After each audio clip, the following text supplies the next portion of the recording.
천국과 지옥에 대한 설교를 계속하는데 이제 목적은 하나입니다. 다 예수 믿고 천국 가자라는 것입니다. 다른 이유는 없습니다. 우리가 교회에 오는 중요한 이유도 구원받는 것에 있으니까 천국 가야 되니까요. 그래서 예수를 잘 믿고 천국 가시면 좋겠다는 마음으로 계속해서 이제 천국과 지옥에 대한 말씀을 하고 있습니다. 오늘 참된 회개란 무엇인가 라는 말씀을 나눌 텐데, 지난 주일에 회개하라 천국이 가까이 왔느니라. 회개하면 천국이 어디 있다가 오는 것이 아니고 예수님이 천국인데 하나님 나라가 지금 왔으니까 회개하고 천국을 얻으라, 이제 이런 말씀입니다. 그래서 예수님을 처음 믿는 그 당시에 정말 회개하고 예수님을 믿고 하게 되면 천국을 얻게 되지만 그 이후에도 계속해서 회개는 반복돼야 된다. 또 죄를 짓기 때문에 회개는 계속 반복돼야 된다라고 말씀드렸습니다. 그렇다면 회개해야 되는데 참된 회개가 무엇인가 알아야 되겠다는 거죠. 이렇게 표현을 쓰는 이유는 참되지 않은 회개가 있다는 말이에요. 잘못하는 회개들이 있다는 겁니다. 참된 회개를 해야만 이게 진짜 회개가 된 거고, 그래야 이제 천국을 얻을 수 있다라고 하는 거죠. 회개라고 하는 단어는 히브리어로 보면 슈브라고 하는 단어입니다. 이렇게 돌아서다, 돌아가다, 가던 길을 돌이켜서 돌아가다, 180도로 이제 돌아가는 거죠. 헬라어로는 메타노이아라고 하는 말인데, 메타라는 말은 바꾸다, 변화한다는 말이죠. 노이아라는 말은 마음, 생각 이런 겁니다. 그 생각을 바꾸는 거죠. 마음을 바꾸는 겁니다. 마음을 새롭게 먹는 거예요. 근데 이것이 단순히 가만히 앉아서 생각만 나고 생각 바꿔야지, 저렇게 생각해야지, 이것도 참 귀한 거지만 이 정도가 아니고 전인격적인 변화를 말해요. 전인격적으로 삶이 변화되는 거예요. 생각이 바뀌면서 행동이 바뀌고 삶이 바뀌는 거죠. 거기까지 가는 것이 메타노이아, 회개라는 단어입니다. 한자로 보면 회개가 뉘우칠 회자에 고칠 개자. 그러니까 내가 뭔가 잘못 살한 것에 대해서 뉘우치고, 일단 뉘우치고 난 뒤에 뉘우치는 것만 회개가 아니고는 회만 한 것이고, 고칠 개자, 삶을 바꿔야 되는 거죠. 그래야 회개가 일어난 거예요. 네, 이런 의미를 종합적으로 해서 다 합쳐보면 자신이 가던 길이 잘못됐음을 뉘우치고 돌아서서 다른 길로 가는 것. 다른 길은 당연히 하나님입니다. 이게 회개라고 하는 거예요. 이렇게 보면 참된 회개는 이렇게 단계가 있어요. 처음에 참된 회개가 시작이라는 단계가 있고, 그 다음에 어떤 과정을 거쳐야 되고, 그리고 마지막에 결과가 있어요.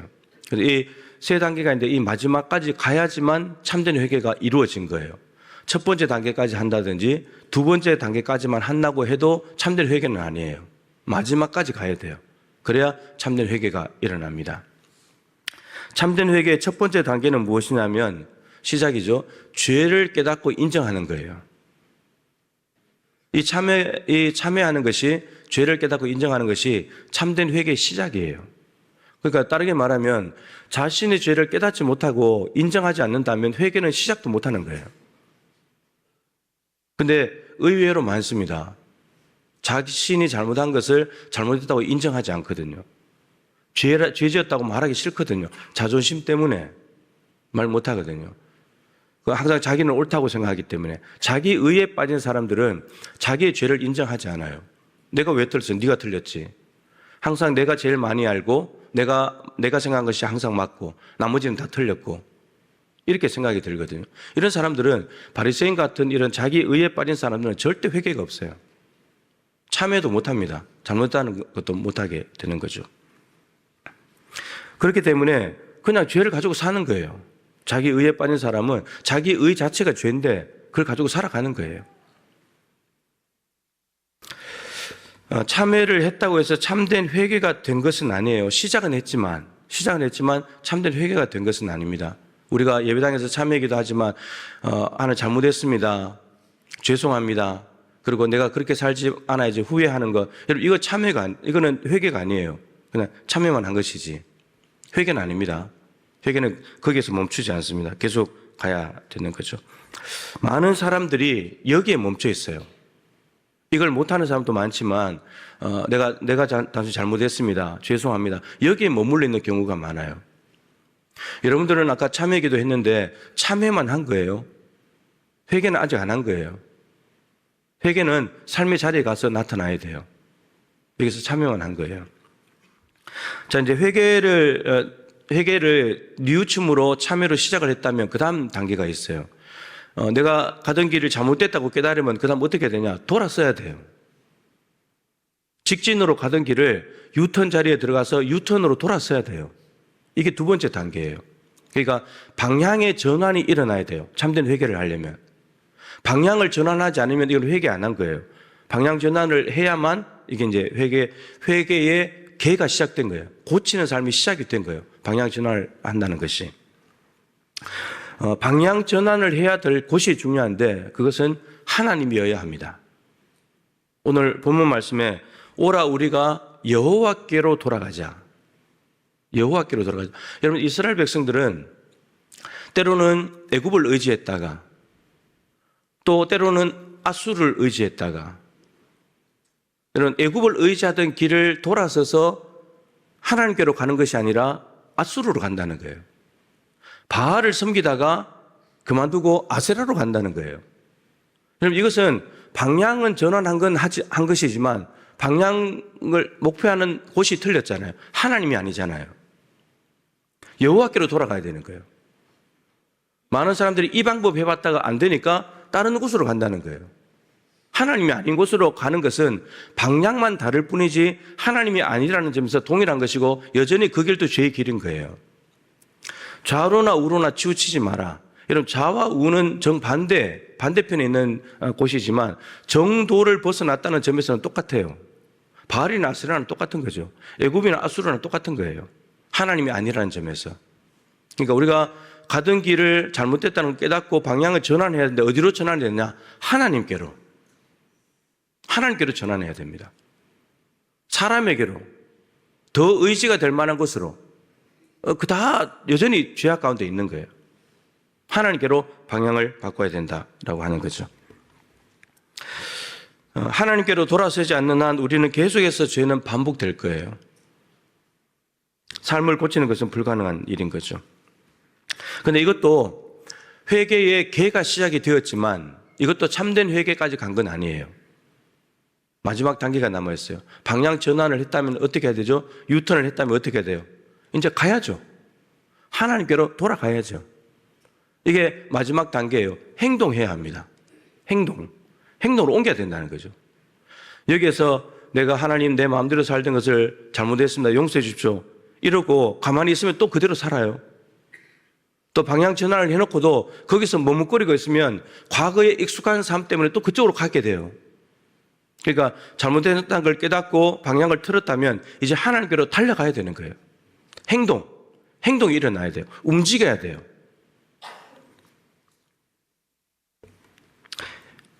움직여야 되고 행동해야 되고 발걸음을 하나님께로 옮기기 시작해야 돼요.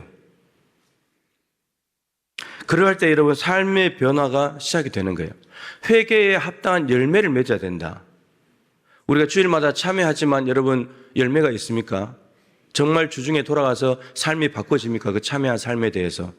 오늘 우리가 시간을 하나님께서 일주일이라는 시간을 주셨는데 우리가 하나님과 보낸 시간이 얼마나 되는가? 정말 없었구나. 이걸 참여하고 만약에 여기에서 마음으로 결단해서 돌아서기로 결단했다면 이제 주중에 나아가서 여러분들의 시간들을 하나님께 많이 내어드려야 되는 거예요. 거기까지 가야 하나님 앞에 시간 들이지 못한 내 만족과 내 유익을 위해서 시간을 썼던 것에 대한 회개가 이루어진 거예요.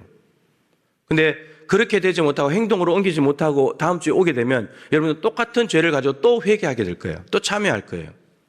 또 하나님 시간을 나를 위해서 썼습니다. 이렇게 돌아올 거란 말이죠. 그러면 그 죄가 없어지지 않은 거예요. 죄는 회개한 만큼만 없어져요. 참된 회개를 한 만큼만 없어져요. 여기까지 가야 참된 회개가 완성이 된 거예요. 삶의 변화까지 가야. 그러니까 쉽게 말하면 과거에 하던 것을 지금 안 해야 되는 거예요. 그게 참된 회개가 된 것이고 이게 이제 과거의 죄가 없어진 거예요. 그런데 과거에 잘못됐다는 걸 알면서도 지금 삶이 변화가 되지 않고 똑같이 하고 있다. 그 죄가 안 없어진 거죠. 회개가 안 된 거예요. 그런 말이에요. 자, 정리를 하면 죄를 깨닫고 인정하는 것으로 시작을 해서 방향 전환을 하고 하나님께로 이제 돌아가야지 결단하고 결단만 하는 것이 아니라 구체적으로 하나님께로 달려가서 하나님과 하나님께 속한 모든 것들을 추구하면서 살아가는 것. 이게 참된 회개예요. 하나님과 하나님께 속한 것은 무엇이냐면 하나님 자체이기도 하지만 하나님의 말씀, 하나님이 주신 사명, 하나님의 가치관, 하나님 나라 이런 것들을 삶의 목표 이런 것들을 몽땅 다 바꾸는 거예요. 하나님께로 바꾸는 거예요. 이게 참된 회개라고 할 수 있습니다. 따라서 참된 회개가 이루어지면 어떻게 되냐? 과거와 철저하게 단절하게 돼요. 이제 과거의 삶이 끝났으니까 과거와 단절하는 거예요. 그리고 새로운 삶을 살게 되는 거죠. 그러니까 BC와 AD가 분명해요. 참된 회개를 한 사람은 회개하기 전과 회개 후의 삶이 분명해요. 또 분명하면 할수록 일치하지 않아요. BC와 AD는 절대 일치하지 않아요. 일치하고 있다면 아직 참된 회개가 안 된 거예요. 과거와 단절하고 하나님과 하나님께 속한 것을 추구하는 삶을 성경의 인물을 가지고 좀 더 이제 설명해 보면 쉽게 더 이해가 될 겁니다. 사람이 제일 빠지기 쉬운 죄, 가장 가까이 있으면서 늘 가까이 있으면서 정말 심각한 죄가 있어요. 여러 가지가 있지만 그 중에서 제일 빠지기 쉬운 죄가 우상숭배입니다. 우상숭배. 구약에는 바알과 아세라 같은, 신약에는 맘몬, 하나님과 재물을 금화에 섬길 수 있다. 돈신입니다. 돈신. 이것은 일계명이죠. 너는 나 외에 다른 신들을 네 앞에 두지 마라. 네 눈앞에 하나님 이외에 다른 것을 두지 마라. 이게 일계명이에요. 그런데 이 죄를 너무 많이 짓습니다. 너무너무 많이 지어요. 고린도전서 10장에 보면 사도 바울이 이스라엘 백성들이 출애굽을 한 것하고 홍해 바다를 건넌 것을 세례로 해석을 했어요. 세례. 그리고 시내산에서 하나님과 함께 먹고 마신 그것을 가지고 성만찬을 한 것으로 이해를 합니다. 그러니까 출애굽 애굽에서 나왔다는 말은 구원받았다는 말이고 구원받은 백성들이 홍해 바다를 건너면서 세례를 받았고 하나님과 함께 먹고 마시면서 성만찬을 나누었고 근데 그렇게 은혜를 받은 사람들의 다수를 하나님이 기뻐하지 않았대요. 그래서 어떻게 되냐? 광야에서 다 엎드려져 죽었어요. 근데 네 가지 대표적인 죄를 이야기합니다. 그 중에 첫 번째가 우상숭배예요. 그러니까 애굽에서 구원받아서 세례까지 받고 성만찬을 나누었다 할지라도 가나안 땅에 가지 못하는 수가 생긴다는 겁니다. 우상숭배에 빠지게 되면. 그다음 나머지 죄가 음행, 주를 시험하는 거, 주를 원망하는 거. 이 네 가지 죄예요, 대표적으로. 그래서 고라의 반역을 통해서 죽기도 하고 불뱀 때문에 죽기도 하고 많은 사건들이 있었잖아요. 그것 때문에. 그리고 바알볼, 시딤에서 미디안 여자들과 음행을 하면서 거기서 몇만 명이 죽고 가장 강력한 게 우상숭배예요. 지금 바울이 고린도 교회에 편지를 보내면서 왜 이 이야기를 하냐? 신약 시대도 똑같다는 거예요. 세상에 있을 때 우리를 교회로 부르셨어요. 구원. 애굽에서 출애굽하는 것이 구원이듯이 세상에는 우리를 교회로 부르신 것이 구원 사건입니다. 그럼 여러분도 세례를 받았죠? 성만찬을 받았죠? 그러면 이스라엘 백성들이 구원받고 세례를 받고 성만찬을 했으면 가나안 땅 분명히 가야 되는데 하나님께서 그걸로 간다고 약속하셨는데 근데 못 간 사람들이 엄청나게 많았다는 거예요. 마찬가지로 이 신약 시대도 음행 우상숭배를 하고 음행에 빠지고 주를 원망하고 주를 시험하게 되면 예수님의 십자가 보혈을 통해서 구원받았다 할지라도 고린도 교인들 너희들 중에도 하나님 나라 못 가는 사람이 생긴다는 말이에요. 그래서 바울의 결론이 선줄로 생각하는 자는 넘어질까 조심해라. 나 구원받았는데 예수 믿고 세례까지 받았는데 예수님의 살과 피를 먹었는데 나 구원 확실해. 웃기지 마. 그거 선줄로 생각하지. 서 있다고 생각하지. 착각하지 말라고. 넘어진다고. 이 죄에 빠져서 살아가게 되면. 여러분, 우상 숭배는 지금도 여전히 많습니다. 우상을 흔히 이렇게 정의하잖아요. 하나님보다 더 사랑하는 거. 자녀가 될 수도 있고, 손자가 될 수도 있고, 부모가 될 수도 있고, 돈이 될 수도 있고, 명예, 힘, 권력, 취미생활, 요즘은 강아지, 고양이, 하나님보다 더 사랑하는 것들이 다 될 수 있어요. 우상을 하나씩 모시고 살 수 있을 수도 있어요. 하나님이라고 착각하고. 그리고 골로새서 3장 5절에는 탐심은 곧 우상 숭배다. 이 땅에 있는 것을 좀 더 내가 가지려고 욕심 부리는 거, 그게 우상이라고. 그거 사랑하니까 가지려고 하는 거잖아요. 여러분, 이런 많은 우상들 중에서 가장 강력한 우상이 뭔지 아십니까? 가장 강력한 거. 가장 강력한 우상은 나 자신입니다. 여러분 자신이에요. 우리는 우리를 끔찍하게 사랑합니다. 우리의 만족과 유익을 위해서는 뭐든지 하죠. 욕심 부리기 위해서 하려면 뭐든지 다 하는 거예요. 내 뜻대로, 내 생각대로, 내 방법대로, 내 자원을 가지고 사는 거예요. 여러분, 이게 죄의 본성입니다. 하나님이 아니라 자신을 의지하는 인생, 이게 여러분 죄의 본성이에요. 근데 우리가 우리 뜻대로, 우리 생각대로, 우리가 맞다고 생각한 대로 살았을 때 그 삶은 어떠했습니까? 황폐하게 된 거죠. 죄만 지었잖아요. 죄만 낳았잖아요. 우리가 가장 강력한 우상이에요. 그래서 주님께서 나를 따라오려면 자기를 부인해라. 가장 강력한 우상이니까. 자기를 부인하고 십자가 져야지 우상은 쳐다보고 그리고 하나님께로 갈 수 있다고. 베드로는 여러분 지금 제가 이걸 설명하고 있는 거예요. 돌아가야 되는데 하나님께로 돌아가야 되는데 하나님께 돌아간다는 말은 하나님과 하나님께 속한 것으로 돌아가야 된다. 하나님의 뜻, 하나님의 나라, 하나님의 사명 이런 걸로 돌아가야 된다는 걸 지금 말하고 있는 거예요. 베드로는 예수님께서 갈릴리 바다에 오셔가지고 나를 따라오너라 사람 낚는 어부가 되게 하겠다. 이런 모든 것을 버려두고 따라 나섰어요. 그런데 예수님이 딱 체포당하고 고난을 당하자 다시 어부의 자리로 돌아갔어요. 다시 돌아가 버렸어요. 근데 부활하신 예수님께서 찾아오셔서 네가 나를 사랑하느냐? 3번 물으시고 난 뒤에 다시 사람 낚는 어부로 부르셨어요. 이제 베드로는 자신의 꿈, 야망, 고기를 잡아서 살아가겠다는 그 꿈과 야망을 다시 돌아갔지만 다시 버리고 하나님께서 주신 사명으로 돌아가는 거예요. 이제는 다시 물고기 잡으러 가지 않아요. 그물 던지지 않아요. 복음을 전하면서 많은 죽어가는 영혼들을 살리는 사람이 돼요. 초대교회 지도자가 됐습니다. 주님께서 말씀하신 대로 흔들리는 갈대와 같은 시몬이 아니라 게바, 흔들리지 않는 베드로, 반석과 같은 존재가 되었죠. 내 양을 먹여라, 정말 양을 먹이는 하나님의 지도자로서 살아가게 됐습니다. 이게 베드로가 회개한 거예요. 여러분들이 여러분들의 꿈을 향해서 내가 이거 해가지고 돈 많이 벌어서 어떻게 살아야지 그런 꿈이 있다면 그 꿈을 내려놓고 하나님이 지금 나에게 살기를 원하시는 삶으로 돌아가는 것이 참된 회개예요.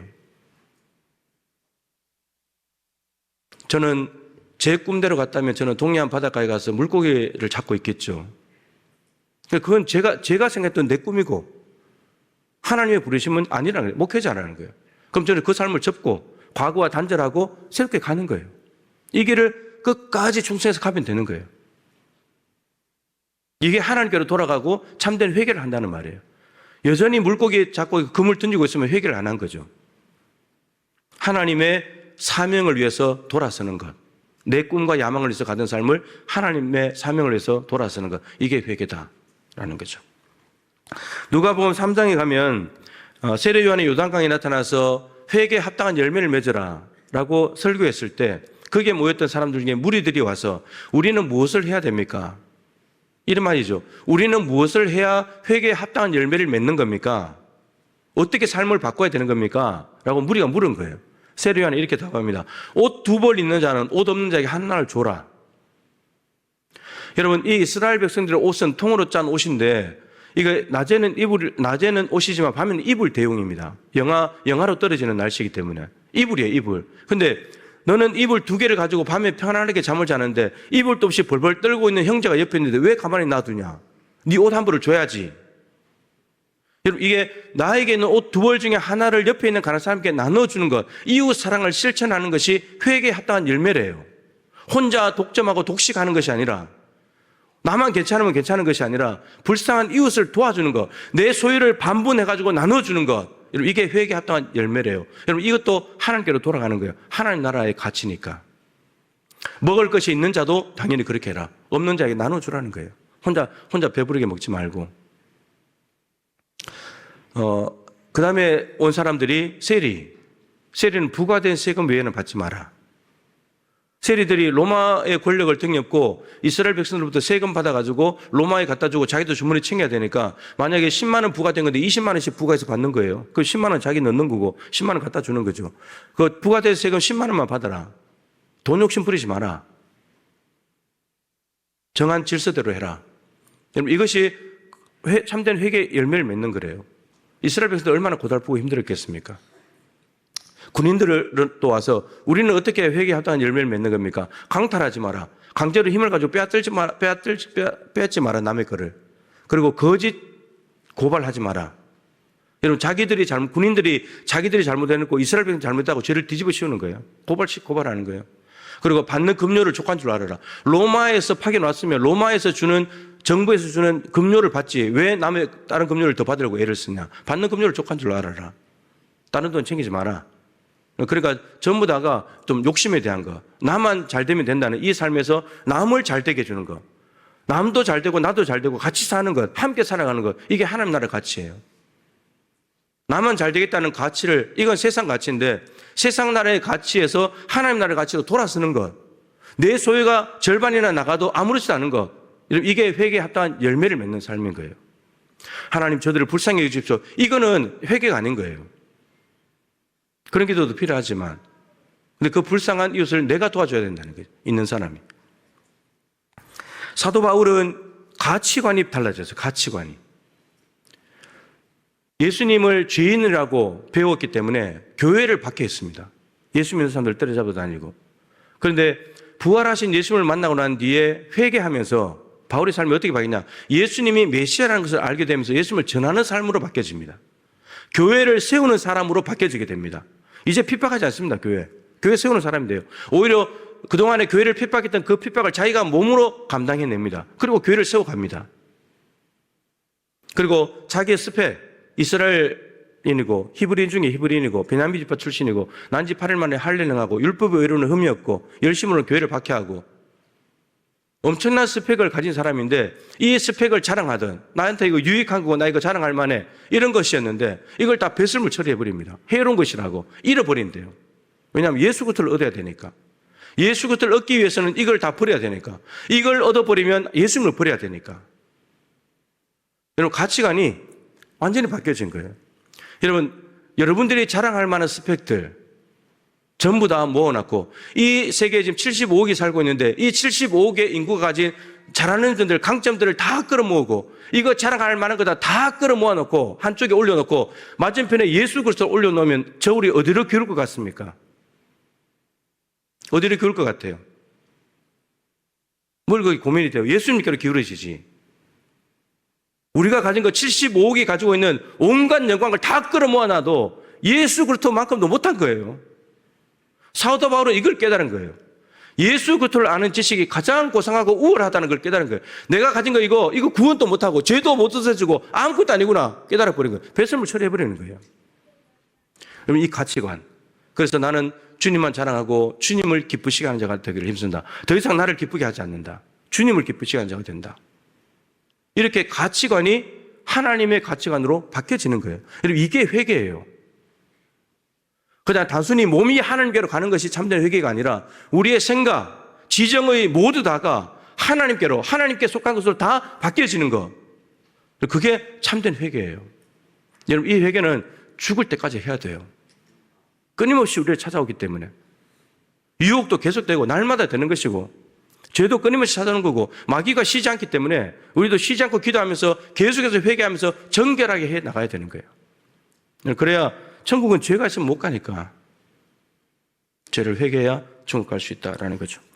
그래서 오늘 참된 회개가 무엇인지를 말씀을 통해서 여러분의 마음에 새기고 죄 작은 것 하나부터 정말 참된 회개를 통해서 여러분 안에 새로운 모습이 드러나면 좋겠습니다.